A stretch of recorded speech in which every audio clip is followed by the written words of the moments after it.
the next helper that we're going to look at is going to be one that's going to assist with something that I guarantee, I guarantee it, I promise you, you have used a for loop for this in the past. The next helper we're going to look at is the find helper. The find helper's purpose is to search through an array and look for a particular element in the array. As soon as a record is found with the given criteria, the helper will return that record. So again, as usual, let's start off with a for loop example and then refactor it over to use this find helper. So I'm going to imagine that I have an array of objects where each object represents a very particular user. So perhaps I've got a user with the name of Jill and a user with the name of Alex and Bill as well. So 3 names in here, 3 different users. So I want to imagine for a second that I want to walk through this array and find the user with the name Alex. So of course we know it's index 2 right here, but I want to actually walk through the array and go through a for loop and try to find it dynamically. And I want to assign the result to a variable of user. So by default, we will just declare the variable user outside the for loop, and then inside the for loop, we will find this very particular user. So we'll walk through the array with the usual boilerplate.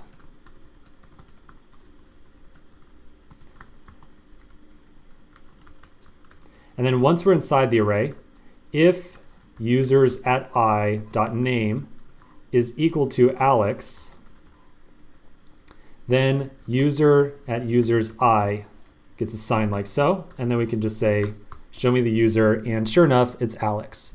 So we walked through each element in the array until we found a user with this very particular name, and once we found it, we assigned it to the user variable, which we declared outside the loop, and then afterwards we're able to log it and see, oh, okay, of course, the name is Alex.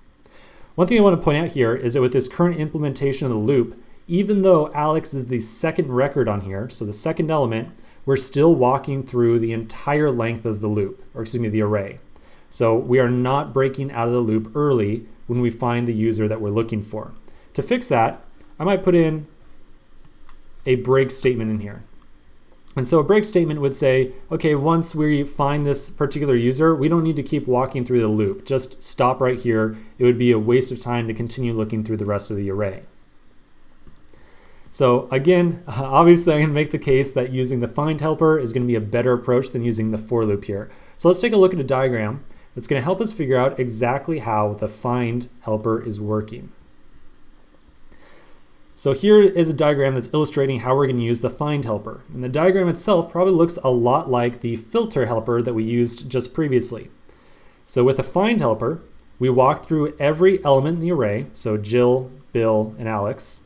I think the example that I have, I swapped the names here with Bill and Alex, but you get the idea.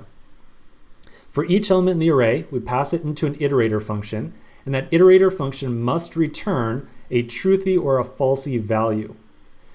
The find helper will keep calling elements with the iterator function until the iterator function eventually returns true.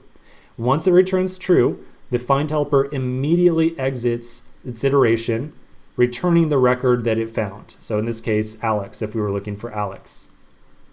So let's try this out with a little bit of a refactor here. I'm going to put some new lines down like so, and then we're going to walk through our list of users. So I'm going to say users.find.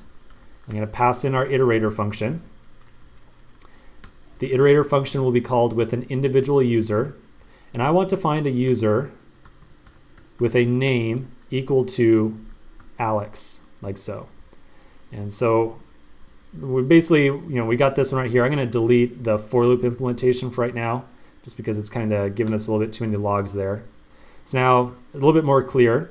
We walk through the list of users until we find the user with the name of Alex. Again, do not forget to put the return statement here. If we don't return, we end up with nothing at all, because the inner function here, the iterator, will be returning undefined for every run through, and so the find helper is going to think, oh, they must not be finding anything at all. So don't forget to put in the return statement.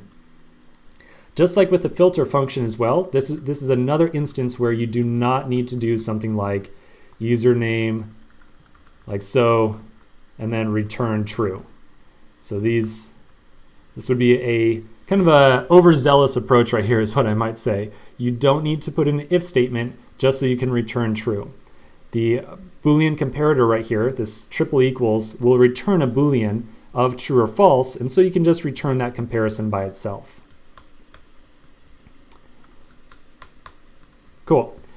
So again, just as before, I'm going to make the case that this is much more straightforward than using the for loop implementation. With a for loop, we had a ton of extra boilerplate in there just to make a simple comparison, and then we also had to remember that case in which, hey, do we find this user? If so, then I need to break out of the for loop early. Otherwise, I'm going to keep crawling through the array forever and ever.